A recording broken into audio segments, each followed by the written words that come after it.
La Russie a lancé plus de 80 drones en direction de l'Ukraine dans la nuit de dimanche à lundi, blessant au moins 8 personnes dans la ville de Kharkiv.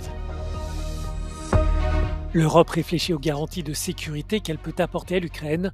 La France et le Royaume-Uni évoquent l'envoi de troupes. La police suédoise soupçonne un acte de sabotage ayant visé le réseau d'eau de Gotland ce dimanche. Il est situé en mer Baltique et est au cœur d'une série d'incidents récents impliquant ses infrastructures. Une voiture a foncé dans la foule ce lundi à Mannheim, au sud-ouest de l'Allemagne. Selon un bilan provisoire de la police, il y aurait au moins 2 morts et plusieurs blessés. La Commission européenne proposera mercredi un nouveau plan visant à assouplir les règles liées aux émissions de carbone, en donnant 3 ans aux constructeurs pour se conformer aux objectifs. La Russie a lancé plus de 80 drones sur l'Ukraine dans la nuit de dimanche à lundi.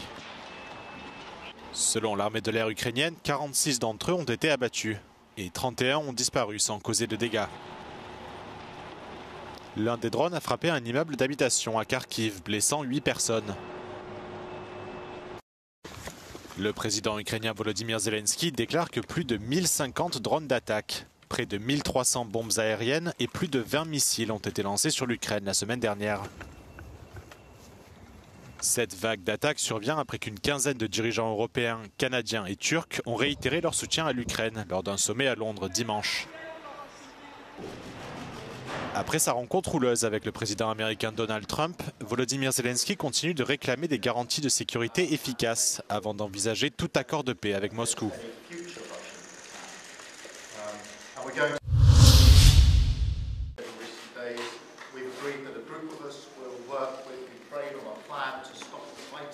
Des garanties de sécurité pour l'Ukraine.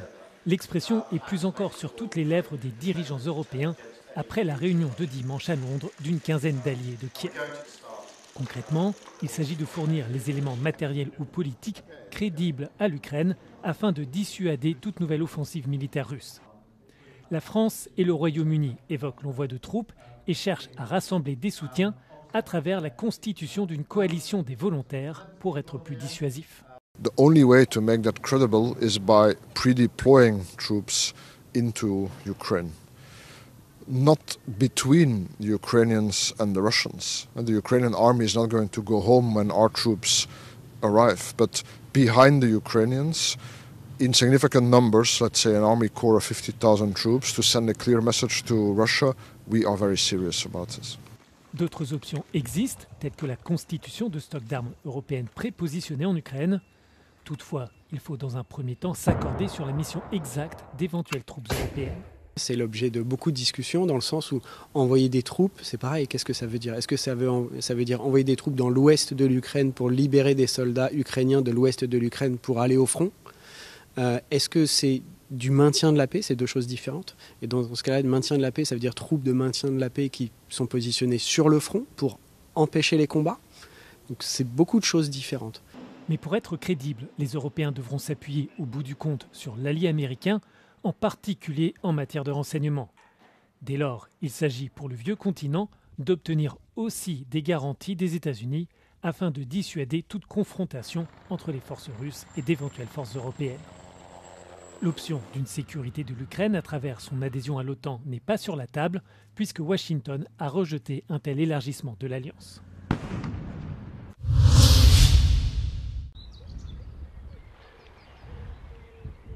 Après les câbles Internet et ceux des fibres optiques, le système d'approvisionnement de l'eau.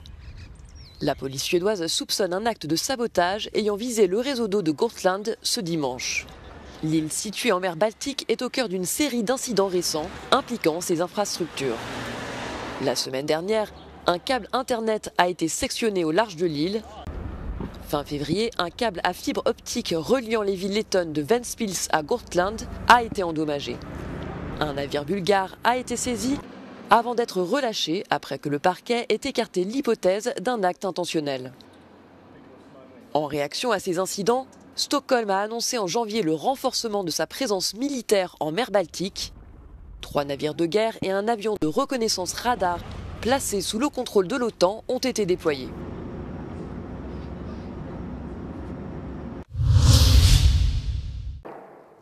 Une personne a été tuée sur place et au moins une autre a succombé à ses blessures plus tard après qu'une voiture a foncé dans la foule dans la ville allemande de Mannheim. Plusieurs personnes seraient blessées, le nombre de blessés pouvant aller jusqu'à 25 selon les médias. Le suspect a été appréhendé au cours des recherches, ont indiqué les autorités. Il s'agit d'un citoyen allemand de 40 ans. Wir können bestätigen, dass ein Täter festgenommen wurde. Ob es weitere Täter gab, dazu können wir aktuell keine Angaben machen. Die Ermittlungen laufen noch auf Hochtouren.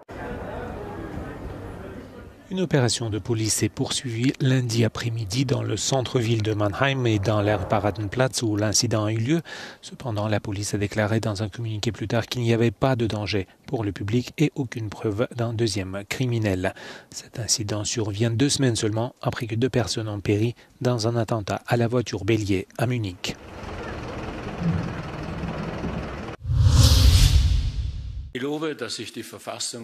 Christian Stocker a prêté serment lundi en tant que nouveau chancelier autrichien.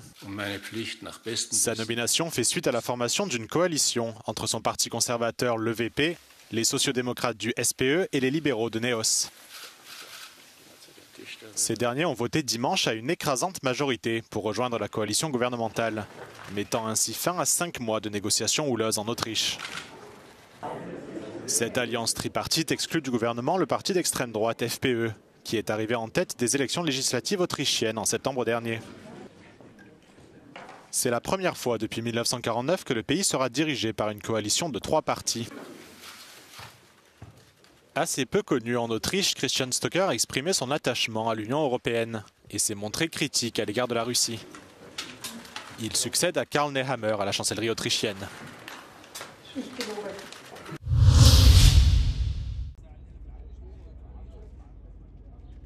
Israël a annoncé dimanche la suspension de l'aide humanitaire à Gaza.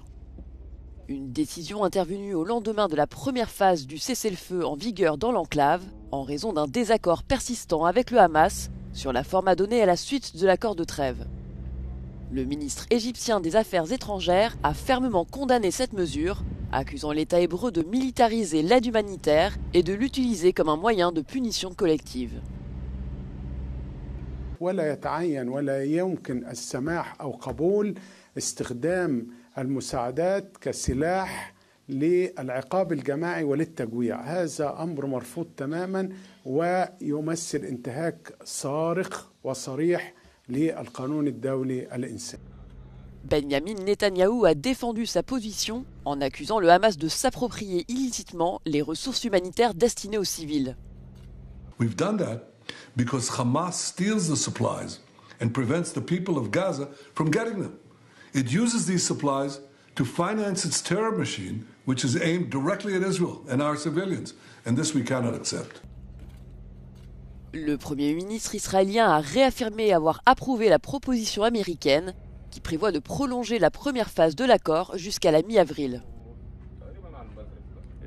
In Witkoff's plan, half of the hostages would be released right away, and the remaining half would be released if we reach an agreement on a permanent ceasefire.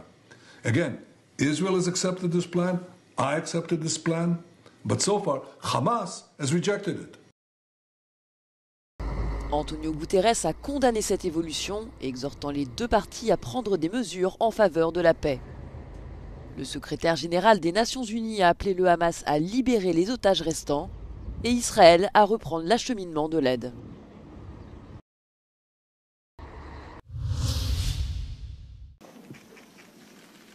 La présidente de la Commission européenne, Ursula von der Leyen, propose d'assouplir les objectifs d'émissions de carbone des constructeurs automobiles. Ce changement impliquerait la suppression des révisions annuelles des normes de CO2 et les constructeurs automobiles auraient désormais jusqu'à 3 ans pour atteindre leurs objectifs. Les véhicules entrés en circulation cette année ne seraient donc pas soumis aux limites d'émissions. I will propose a focused amendment to the CO2 standards regulation this month.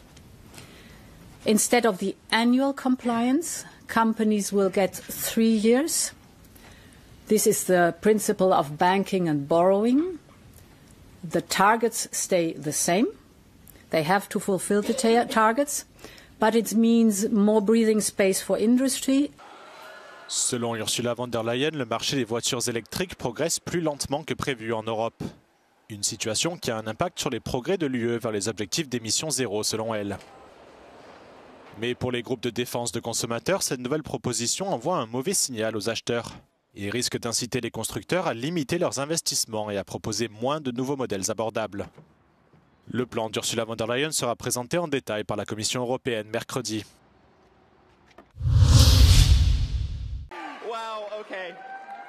La 97e cérémonie des Oscars a sacré Anora. Meilleur film, meilleur montage, meilleur scénario original et meilleur réalisateur pour l'américain Sean Baker. Dans son discours, il a plaidé en faveur du cinéma en salle face aux plateformes de streaming. So we're all here tonight and watching this broadcast because we love movies. Where did we fall in love with the movies? At the movie theater. Watching a film in the theater with an audience is an experience. We can laugh together, cry together, scream and fight together, perhaps sit in devastated silence together. And in a time in which the world can feel very divided, this is more important than ever. Sean Baker égale désormais le record de Walt Disney avec le plus grand nombre de trophées remportés en une seule soirée aux Oscars. Outre ces 4 trophées, l'Oscar de la meilleure actrice a été remporté par Maïké Madison, qui dans Anora joue le rôle d'une stripteaseuse qui épouse le fils d'un riche homme d'affaires russe. La soirée a également été marquée par la victoire d'Adrien Brody, qui remporte l'Oscar du meilleur acteur pour son rôle dans The Brutalist, une récompense 22 ans après avoir remporté un Oscar avec le film Le Pianiste. Enfin, Morgan Freeman a rendu un émouvant hommage à l'acteur Gene Hackman, retrouvé mort à son domicile il y a quelques jours. Les 2 acteurs avaient joué ensemble dans 2 films, Suspicion en 2000 et Impitoyable, sorti en 1992.